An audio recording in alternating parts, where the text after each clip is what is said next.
Well, hello everybody, j'espère que vous allez bien aujourd'hui. Je suis désolé, la vidéo aujourd'hui va être un peu en retard parce que on avait un devoir à faire et le devoir c'était de regarder un film au cinéma et donc je suis revenu un peu plus tard que je l'imaginais. Donc aujourd'hui, je travaille sur quelque chose et je voulais vous montrer ce que c'est de comment trouver une idée originale, enfin pas originale, hein, comment trouver une idée pour faire un produit, une idée de business ou un truc comme ça. Donc comme je le disais, j'étais intéressé par le SaaS, ce qu'on appelle Software as a Service. C'est, on peut dire, l'exemple de Netflix, un truc que vous connaissez beaucoup. C'est juste une plateforme sur laquelle les gens payent de manière mensuelle ou une fois pour avoir accès à certains services ou certains produits. C'est tout. Donc tu fais la plateforme et puis maintenant tu vas juste essayer d'amener les gens qui vont utiliser le service. Ça rend la vie des gens un peu plus simple. Donc il y a l'exemple de Netflix, il y a l'exemple de beaucoup de trucs que vous connaissez. Donc vous pouvez déjà y réfléchir et mettre ça dans le commentaire. Maintenant, nous, ce sur quoi on va s'intéresser, c'est de créer un truc qui est extrêmement simple. Il y a des critères que j'ai sélectionnés qui nous permettront de trouver les idées qui nous intéressent. Donc le principe premier, c'est vraiment do not reinvent the wheel. Il ne faut pas du tout essayer de trouver une idée extrêmement originale qui va révolutionner le monde pour un projet qui commence et pour comme c'est un truc que je commence et le temps il est là, il faut commencer petit. Et donc voici les différents critères que on va essayer de voir. Et j'ai trouvé 5 à 6 méthodes pour trouver ces idées-là et je voulais les partager avec vous. Le premier critère, c'est qu'il faut que ça soit un software. Il faut que ça soit une sorte de service en ligne qu'on va développer. Donc, ça ne peut pas être une sorte de vente de quelque chose en présentiel. Ça ne peut pas être un service, bien que ça peut être un service si on essaie de le vendre comme étant un produit. Je ne sais pas, peut-être c'est un truc qu'on peut explorer. Il faut que ça soit relativement simple à faire, comme c'est juste un petit projet qu'il faut faire pour avoir un peu la main et potentiellement voir ce que ça a donné sur le futur, la possibilité de le vendre. Il y a certains projets qui peuvent être vendus, il y en a qui ne peuvent pas l'être. C'est la raison pour laquelle d'ailleurs les gens aiment plus tout ce qui est software parce que c'est un truc que tu peux vendre. Par exemple, c'est la personne qui a fait WhatsApp. À la fin, on ne sait même pas qui l'a fait. Elle a vendu WhatsApp à Facebook. La personne qui a fait Instagram a vendu Instagram à Facebook. Ça, c'est les grandes que beaucoup de gens connaissent. Maintenant, il y a des trucs qui sont beaucoup plus petits, qui sont macro, qui sont dans le monde du business. Par exemple, le CRM, c'est juste comment est-ce que les équipes s'organisent pour travailler ensemble, mais dans des domaines spécifiques. Donc, ce sont des trucs que les entreprises achètent. Ce sont des logiciels ou des softwares que les entreprises achètent. Et il faut que ça soit faisable avec du no-code. Le no-code, c'est juste que on n'aura pas besoin de s'asseoir pour coder 5% de l'application, mais c'est plutôt, on le fait, mais juste les logiques en fait. Il y a des trucs qui ont déjà été faits parce que la majorité des applications sont pratiquement les mêmes.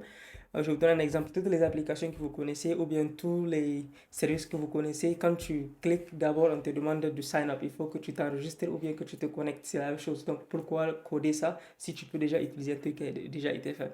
Toutes les applications ont une sorte de input. Il faut que tu écrives quelque chose. Pourquoi tu as besoin de coder ça si ça a été déjà fait? Donc, comme on veut faire un truc rapide, on peut juste utiliser ça. Et maintenant, comme je le disais, le truc phare, c'est surtout et surtout ne pas réinventer la roue. Il faut juste essayer de prendre un truc qui marche et essayer de le faire comme projet intéressant. Et pour cela, j'ai juste tapé, hein.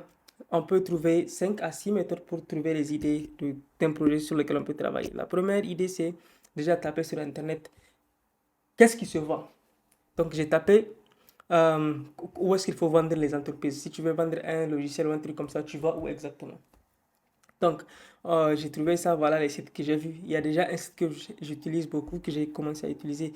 Donc, il y a celui-là, vous pouvez trouver des deals. Il y a Get Acquired, là où tu peux juste sign up et tu vas présenter ton entreprise et puis ils vont l'acheter. Il y a acquire.com et c'est sur Acquire qu'on va travailler. Acquire, voilà à quoi ça ressemble. Je me suis inscrit comme étant quelqu'un qui est intéressé par acheter euh, une entreprise, un software et donc ici, on peut voir les différentes idées des différents trucs. Là, j'ai décidé de filtrer, de filtrer pour avoir les SAS seulement. Et ici, on peut nettement voir les différentes offres qui sont là.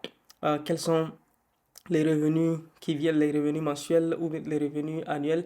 Ou bien ici, on a aussi les revenus, le profit en général.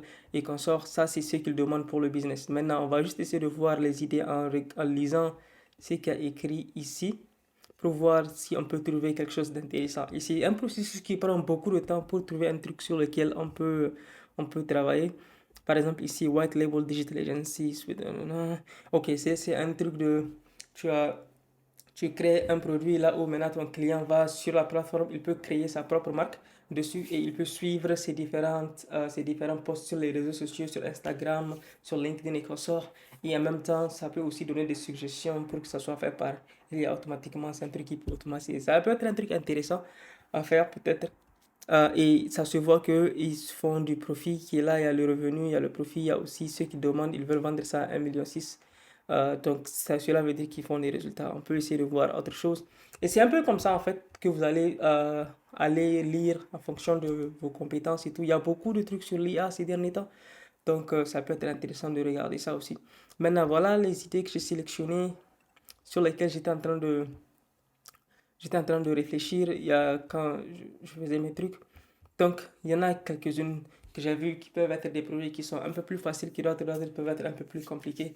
Et donc, voilà la première idée de comment est-ce qu'il faut trouver comment est-ce qu'il faut trouver des idées. Ensuite, vous pouvez aller automatiquement, vous allez sur YouTube et puis vous tapez like startups ideas. Maintenant, à partir de là, vous allez juste voir les différentes idées que j'ai ici. C'est un gars que je suis beaucoup.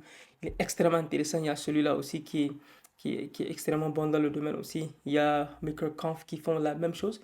Maintenant, ça, ce sont des idées qu'ils vont donner à la base. Il y aura la compétition, c'est vrai, mais vous allez essayer juste de voir comment est-ce que vous allez essayer de changer un petit peu le truc ou bien faire littéralement la même chose. Mais vous allez sur les forums pour voir les différentes questions ou bien euh, les différents soucis que les gens ont.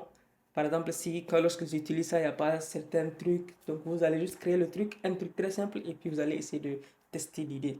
Maintenant, donc, notre prochaine étape, c'est après avoir trouvé une idée intéressante, maintenant, il faudrait que on essaie de tester, voir si l'idée elle est bien, parce qu'il ne faut pas qu'on se mette à travailler pendant des semaines et puis après, l'idée ne prend pas. Donc, il va falloir passer par la phase de test. Et c'est une vidéo que je vais faire d'ici quelques jours, Inch'Allah. Et d'ici là, je te vois demain pour la vidéo qui vient. Je ne sais pas encore sur quoi ça sera, mais ça sera sur un truc que je vais apprendre demain. So yeah, peace and see you tomorrow.